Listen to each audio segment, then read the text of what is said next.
আমাদের চট্টগ্রামের বিজ্ঞ আইনজীবী সাইফুল ইসলাম আকনকে সন্ত্রাসীরা এই হত্যাকাণ্ডটি সংঘটিত হয়েছে।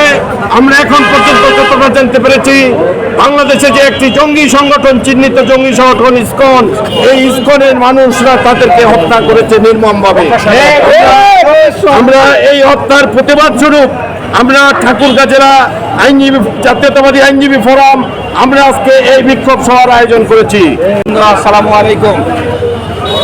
আপনারা জানেন ফ্যাসিস্ট আওয়ামী লীগ সরকার শেখ হাসিনা দেশ থেকে পালানোর পরেও এই অযথা মানুষকে হয়রানি করার জন্য, মেরে ফেলার জন্য, মানুষকে অশান্তিতে রাখার জন্য, দেশকে অশান্তিতে রাখার জন্য, দেশকে একটা পররাষ্ট্র বানাবার চেষ্টা করার জন্য, ভারতের তাবেদার বানানোর জন্য সচেষ্ট আছে।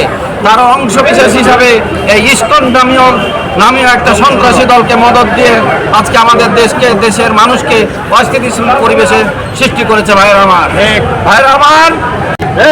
আমাদেরকে সাবধান হয়ে থাকতে হবে।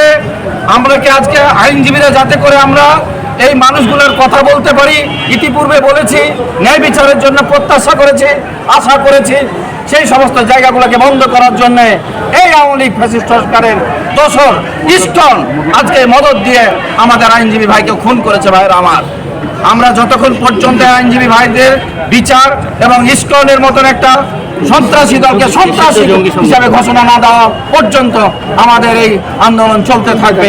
ধন্যবাদ সবাইকে। আসসালামু আলাইকুম ওয়া রাহমাতুল্লাহ।